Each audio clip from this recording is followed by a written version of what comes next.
আসসালামু আলাইকুম, স্বাগতম জানাচ্ছি বিবিসি নিউজ আন্তর্জাতিক সংবাদে।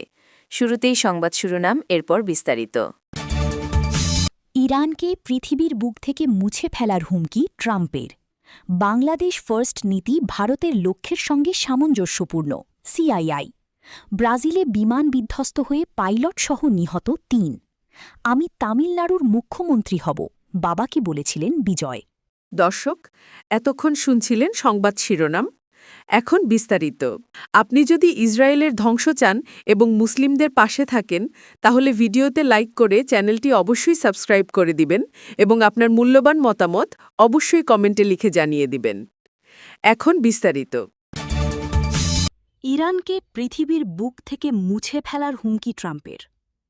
মধ্যপ্রাচ্যের অত্যন্ত গুরুত্বপূর্ণ এবং স্পর্শকাতর জলপথ হরমুজ প্রণালীতে মার্কিন স্বার্থে আঘাত লাগলে ইরানকে ভয়াবহ পরিণতির মুখোমুখি হতে হবে বলে কড়া হুঁশিয়ারি দিয়েছেন মার্কিন প্রেসিডেন্ট ডোনাল্ড ট্রাম্প। সম্প্রতি ফক্স নিউজের একটি বিশেষ অনুষ্ঠানে সাক্ষাৎকার দেওয়ার সময় তিনি এই হুঁশিয়ারি দিয়েছেন। ট্রাম্প বলেন, ওই অঞ্চলে পরিচালিত মার্কিন প্রজেক্ট ফ্রিডমের কোনো জাহাজে হামলা চালানো হলে ইরানকে পৃথিবীর বুক থেকে মুছে ফেলা হবে।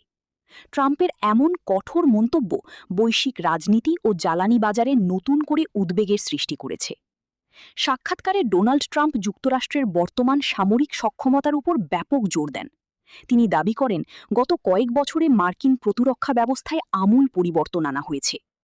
ট্রাম্প বলেন, আমাদের কাছে এখন আগের তুলনায় অনেক উন্নত মানের এবং প্রচুর পরিমাণে অস্ত্র ও গোলাবারুদ রয়েছে। সারা বিশ্বে আমাদের সামরিক সরঞ্জাম ও ঘাঁটিগুলো ছড়িয়ে আছে এবং সেগুলো আধুনিক সব মারণাস্ত্র ও সরঞ্জামে পরিপূর্ণ। আমরা সেরা সব প্রযুক্তির অধিকারী। তিনি স্পষ্টভাবে জানিয়ে দেন যে মার্কিন নৌবাহিনী বা তাদের কোনো প্রকল্পে হস্তক্ষেপ করা হলে যুক্তরাষ্ট্র তার পূর্ণ সামরিক শক্তি প্রয়োগ করতে দ্বিধা করবে না। ইরানের সম্ভাব্য হুমকি মোকাবিলায় ওই অঞ্চলে মার্কিন সামরিক উপস্থিতি আরও বাড়ানোর উপর গুরুত্বারোপ করেছেন ট্রাম্প। তিনি মনে করেন, কেবল শক্তিশালী উপস্থিতির মাধ্যমেই স্থিতিশীলতা বজায় রাখা সম্ভব। প্রেসিডেন্ট বলেন, মার্কিন রণতরী এবং কৌশলগত সরঞ্জামগুলো নির্দিষ্ট অবস্থানে মোতায়েন রয়েছে এবং পরিস্থিতি অনুযায়ী সেগুলোর সংখ্যা আরও বাড়ানো হতে পারে। আন্তর্জাতিক সমুদ্র সীমায় জাহাজ চলাচলের নিরাপত্তা নিশ্চিত করতে এবং প্রজেক্ট ফ্রিডমের অধীনে পরিচালিত কার্যক্রম নির্বিঘ্ন রাখতে ওয়াশিংটন যে কোনো চরম পদক্ষেপ নিতে প্রস্তুত। হুমকি এবং কঠোর অবস্থানের পাশাপাশি ট্রাম্প ইরানের বর্তমান মনোভাব নিয়েও মন্তব্য করেন। তিনি মনে করেন, ক্রমবর্ধমান চাপের মুখে ইরান এখন আগের তুলনায় অনেক বেশি নমনীয় হয়েছে। ট্রাম্পের মতে, অর্থনৈতিক ও সামরিক চাপের কারণেই হয়তো তেহরান এখন শান্তি আলোচনার বিষয়ে কিছুটা নমনীয় অবস্থান দেখাচ্ছে। তবে তিনি এটিও পরিষ্কার করে দিয়েছেন যে আলোচনার পথ খোলা থাকলেও কোনো প্রকার উস্কানিমূলক কর্মকাণ্ড বরদাস্ত করা হবে না। হরমুজ প্রণালী বিশ্বের মোট জ্বালানি তেলের একটি বিশাল অংশের যাতায়াত পথ। ফলে মার্কিন প্রেসিডেন্টের এই হুমকির পর বিশ্ববাজারে তেলের দাম এবং আঞ্চলিক নিরাপত্তা নিয়ে নতুন করে প্রশ্ন উঠেছে। বিশ্লেষকরা মনে করছেন, ট্রাম্পের এই মন্তব্য তেহরান এবং ওয়াশিংটনের মধ্যে চলমান স্নায়ুযুদ্ধকে আরও উস্কে দিতে পারে। এখন দেখার বিষয়, হোয়াইট হাউসের এই কড়া বার্তার পর ইরান কোনো আনুষ্ঠানিক প্রতিক্রিয়া জানায় কিনা, অথবা ওই অঞ্চলের সমুদ্র সীমায় কোনো নতুন সামরিক মহড়া শুরু হয় কিনা। ব্রাজিলে বিমান বিধ্বস্ত হয়ে পাইলট সহ নিহত ৩। ব্রাজিলের বেলো হরিজোন্তে শহরে একটি ছোট বিমান বিধ্বস্ত হয়ে ৩ জন নিহত হয়েছেন। সোমবারের ৪ মে এই দুর্ঘটনায় আহত হয়েছেন আরও ২ জন। খবর এনডিটিভির। মিনাস জেরাইস অঙ্গরাজ্যের দমকল বিভাগ জানায়, দুর্ঘটনার সঙ্গে সঙ্গেই পাইলট ও কো পাইলট নিহত হন। বিমানে থাকা আরও ৩ জনকে দ্রুত হাসপাতালে নেওয়া হয়। পরে আহতদের মধ্যে একজন মারা যান, আর বাকি ২ জন স্থিতিশীল অবস্থায় হাসপাতালে চিকিৎসাধীন বলে স্থানীয় হাসপাতাল কর্তৃপক্ষ জানিয়েছে। বিমানটি সরাসরি ভবনে আঘাত হানলেও ভবনের ভেতরে থাকা কেউ আহত হননি। দমকল কর্মীরা জানিয়েছেন, ভবনটি ধসে পড়ার কোনো তাৎক্ষণিক ঝুঁকি নেই। টিভি গ্লোবোর একটি হেলিকপ্টার ঘটনাস্থলের কাছাকাছি ছিল এবং তারা বিমানের শেষ মুহূর্তের দৃশ্য ধারণ করে। ভিডিওতে দেখা যায়, বিমানটি দ্রুত নিচে নামছিল, উঁচু ভবন এড়াতে বাম দিকে মোড় নেয় এবং এরপর ৩ তলা একটি ভবনে আছড়ে পড়ে পাশের একটি পার্কিং এলাকায় গিয়ে পড়ে। দমকল কর্মীরা জানান, বিমানটি ভবনের সিঁড়ি ঘরে আঘাত হানে, ফলে বড় ধরনের হতাহতের আশঙ্কা কমে যায়। দমকল বিভাগের প্রকাশিত ছবিতে দেখা যায়, উদ্ধারকর্মীরা বাসিন্দাদের নিরাপদে ভবন থেকে বের করে আনছেন।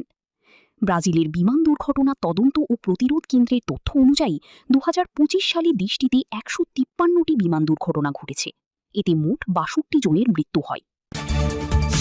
আমি তামিলনাড়ুর মুখ্যমন্ত্রী হব, বাবাকে বলেছিলেন বিজয়। ভারতের তামিলনাড়ুর বিধানসভা নির্বাচনে বড় জয় পেয়েছে দক্ষিণী সুপারস্টার বিজয় থালাপতির দল তামিলাগা ভেট্রি কাজাগাম টিভিকে। প্রথমবারের নির্বাচনে অংশ নিয়েই তার এই সাফল্য রাজনৈতিক মহলে বড় চমক তৈরি করেছে। উচ্ছ্বসিত তার পরিবারও। বিজয়ের এই সাফল্য নিয়ে এরই মধ্যে প্রতিক্রিয়া জানিয়েছেন বাবা চলচ্চিত্র পরিচালক এস.এ. চন্দ্রশেখর। সংবাদ সংস্থা ANI-কে এক সাক্ষাৎকারে তিনি বলেন, প্রথমত বাবা হিসেবে আমি খুবই গর্বিত ও আনন্দিত, কারণ গত ২ বছর ধরে আমি ও আমার স্ত্রী ওর মধ্যে অসাধারণ আত্মবিশ্বাস দেখেছি।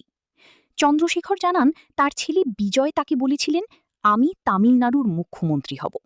তিনি আরও জানান, তার ছেলে পুরো প্রচারণা জুড়ে অটল বিশ্বাস দেখিয়েছিলেন। তার কথায় এই বিশ্বাসে ১% সন্দেহ ছিল না ওর, এ কথাও আগেই বলেছে। চন্দ্রশেখর আরও বলেন, একজন নেতার জন্য এই সাহস, কোনো জোট ছাড়াই লড়াই করা খুবই প্রশংসনীয়। এটা তামিলনাড়ু ও তার মানুষের জন্য ভালো। আমি মনে করি এটা ঐতিহাসিক সাফল্য। ছেলের সাফল্যে তার মা শোভা চন্দ্রশেখরও আনন্দিত বলে জানান এস.এ. চন্দ্রশেখর।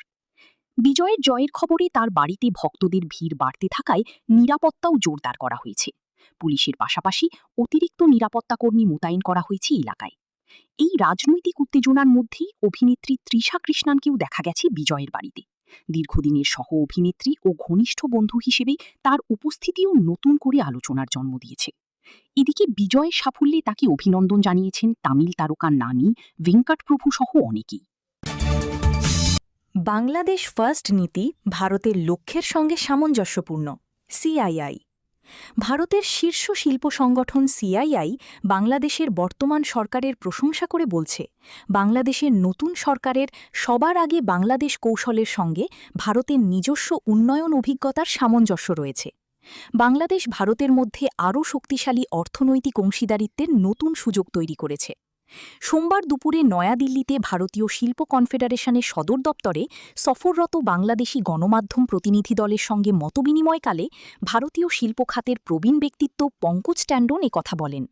তিনি বলেন, বাংলাদেশ ভারত সম্পর্কের বর্তমান পর্যায়ে শুধু বিদ্যমান সম্পর্ক টিকিয়ে রাখার জন্যই নয়, বরং বাংলাদেশের দীর্ঘমেয়াদী প্রবৃদ্ধি ও প্রতিযোগিতা সক্ষমতাকে এগিয়ে নিতে অর্থনৈতিক অংশীদারিত্বের পরবর্তী ধাপ নির্ধারণেও অত্যন্ত গুরুত্বপূর্ণ। তিনি আরও বলেন, বাংলাদেশ সরকারের সবার আগে বাংলাদেশ দৃষ্টিভঙ্গির সঙ্গে ভারতের উন্নয়ন অভিজ্ঞতার শক্তিশালী মিল আমরা দেখতে পাচ্ছি।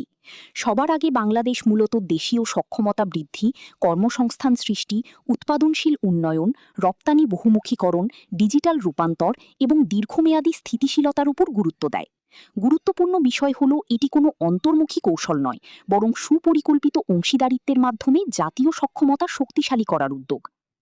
বাংলাদেশকে দক্ষিণ এশিয়ায় ভারতের সবচেয়ে বড় বাণিজ্যিক অংশীদার উল্লেখ করে ট্যান্ডন বলেন, এশিয়ায় ভারত বাংলাদেশের দ্বিতীয় বৃহত্তম বাণিজ্য অংশীদার, যেখানে ২০২৪-২৫ অর্থবছরে দ্বিপক্ষীয় বাণিজ্যের পরিমাণ ছিল প্রায় ১৩.৫ বিলিয়ন মার্কিন ডলার। তিনি বলেন, অর্থনৈতিক সহযোগিতাই দ্বিপক্ষীয় সম্পর্কের মূল ভিত্তি এবং বাজারে প্রবেশাধিকার সম্প্রসারণ, অশুল্ক বাধা কমানো ও সীমান্ত অবকাঠামো উন্নয়ন বাণিজ্য আরও বাড়াতে গুরুত্বপূর্ণ ভূমিকা রাখতে পারে। ট্যান্ডন বলেন, বাংলাদেশের শিল্প সক্ষমতা এবং ভারতের উৎপাদন ও সেবা খাত একে অপরের পরিপূরক, যা সমন্বিত আঞ্চলিক মূল্য শৃঙ্খল গঠনের সুযোগ তৈরি করছে। তিনি জানান, প্রস্তাবিত সমন্বিত অর্থনৈতিক অংশীদারিত্ব চুক্তি শুধু পণ্য বাণিজ্যের মধ্যেই সীমাবদ্ধ থাকবে না, বরং সেবা, বিনিয়োগ সহায়তা, প্রযুক্তি সহযোগিতা, মান নিয়ন্ত্রণ ও দক্ষতা উন্নয়নকেও অন্তর্ভুক্ত করবে, যা বাণিজ্য ও বিনিয়োগ প্রবৃদ্ধিকে উল্লেখযোগ্যভাবে বাড়াবে।